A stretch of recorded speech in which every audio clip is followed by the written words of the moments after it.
Eu quero convidá-los, por favor, a abrirmos juntos a nossa Bíblia. Romanos capítulo de número 13, versículo de número 1. Nós vamos ler até o versículo de número 4. E o texto diz assim: toda alma esteja sujeita às autoridades superiores, porque não há autoridade que não venha de Deus, e as que existem foram ordenadas por Deus. Por isso, quem resiste à autoridade, resiste à ordenação de Deus, e os que resistem trarão sobre si mesmos a condenação. Porque os magistrados não são motivo de temor para os que fazem o bem, mas para os que fazem o mal. Queres tu, pois, não temer a autoridade? Faze o bem, e terás o louvor dela, porquanto ela é ministro de Deus para teu bem.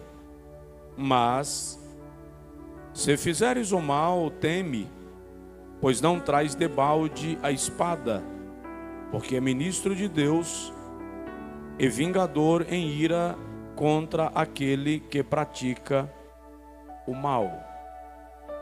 Quantos podem dizer amém? Agora diga comigo assim: Senhor, fala comigo. Amém. Queridos, caneta e papel, vamos lá? É uma escola bíblica, eu não vou pregar, nós vamos conversar. E na nossa conversa nós vamos observar direcionamentos de Deus para a nossa vida. Eu aprendi que tudo que um pregador, professor ou palestrante faz enquanto fala é passar informação. Informação só se torna conhecimento quando é posto em prática. Se eu ouvir e não colocar em exercício aquilo que eu recebi, não vai fazer nenhum efeito na minha vida, é mera informação. Quando eu coloco em exercício, a informação foi transformada em conhecimento. E conhecimento se torna sabedoria quando se torna estilo de vida, cultura, prática habitual. Se nós analisarmos bem, a raiz da palavra culto é a mesma raiz da palavra cultura, e é a mesma raiz da palavra cultivar. Ou seja, aquilo que eu cultivo é a minha cultura, e a minha cultura é o meu culto. Não posso resumir o culto ao ambiente da congregação. Aquilo que eu faço antes de vir para cá já é culto. A maneira como eu lido com os conceitos e princípios expostos das Sagradas Escrituras já é uma forma de culto. Eu estou adorando a Deus ou não no meu estilo de vida. Quando o assunto é autoridade espiritual, nós devemos ter em mente que ela é um conceito bíblico de valor espiritual inquestionável. E um detalhe: todo homem está debaixo de uma autoridade, não importa o nível de status, poder, influência que ele alcançou. Aquele que não está debaixo de autoridade não é apto para exercer autoridade. E nós temos que entender isto. Ninguém chegará jamais a um patamar de vida que não deve respostas a ninguém. Ninguém chegará a um patamar de vida que não vai dever mais respostas a ninguém. Se entre nós alguém entender que já chegou num nível que já não deve resposta a ninguém, devo alertá-lo de que o irmão está correndo um sério perigo. O princípio de autoridade não pode ser quebrado, porque quando eu quebro o princípio de autoridade, eu sou quebrado pela autoridade. Todas as vezes que eu quebro um princípio de autoridade, a autoridade me quebra. Vou lhe dar um exemplo. Numa das rodovias de Pernambuco, me diga a mais importante rodovia de Pernambuco, 232. Na rodovia, na BR-232, lá vem um caminhão arrastando 30 toneladas de um produto qualquer. O motorista do caminhão é um homenzarrão de 2,5 metros, pesando 120 quilos.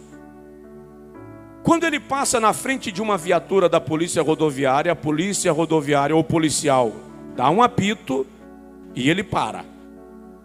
Quando desce do caminhão, um caminhão arrastando 30 toneladas, um homem de 2,5 metros, pesando 120 quilos, aparece na frente dele um cidadão de 1,70 metro, 1,75 m, pesando 70 quilos, franzino, e diz a ele: me dá o documento.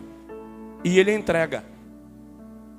E aquele homem franzino olha para um homenzarrão que arrasta 30 toneladas e diz: assine a multa. E ele assina. O que faz um homem de 2,5 metros que arrasta uma carroceria com 30 toneladas parar na frente de um homem franzino de 1,70 m e assinar uma multa por excesso de velocidade? Autoridade.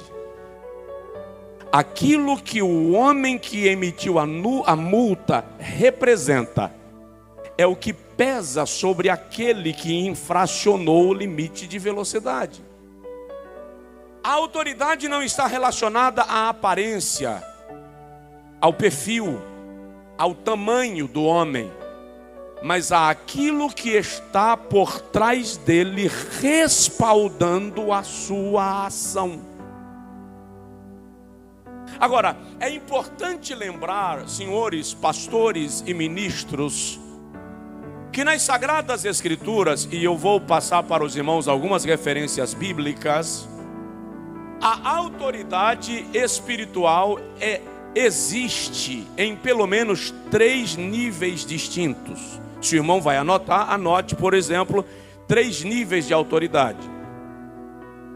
O Senhor Jesus, no Evangelho segundo Mateus, capítulo 10, versículo 41 e 42, diz assim: aquele que recebe um profeta na qualidade de profeta receberá galardão de profeta.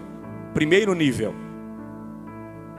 Aquele que recebe um justo na qualidade de justo receberá galardão de justo. Segundo nível.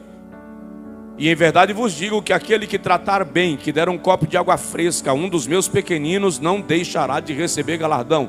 Terceiro nível. Profeta, justo, pequenino. Uma certa feita chegou a Jesus, em Mateus capítulo 8, um centurião. O que é um centurião? Um delegado que comandava entre 100 e 200 homens. Ele é uma autoridade. E ele diz a Jesus: o meu criado está doente e eu gostaria que o Senhor o curasse. Jesus diz: eu vou na tua casa e o curarei. E ele diz: não, Senhor, eu não sou digno de que entres na minha casa. Mas olha, eu sou autoridade, nível, um nível. Sujeito a uma autoridade, outro nível. E tenho homens debaixo da minha autoridade, mais um nível. Então eu sou autoridade, estou debaixo de uma autoridade e tenho homens abaixo da minha autoridade. Ele falou de 3 níveis de autoridade aqui. Salmo de número 133, o salmista diz assim: ó quão bom e quão suave é que os irmãos vivam em união.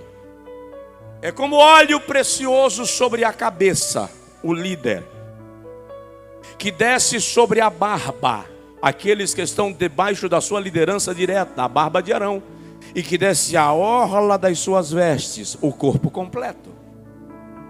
Se eu aplico isso na igreja, eu estou dizendo, é como óleo precioso sobre a cabeça, o pastor da igreja, que desce sobre a barba o ministério da igreja, e desce a orla das vestes, a igreja, a autoridade começa em quem lidera, e a sua influência alcança até o final do âmbito da sua liderança.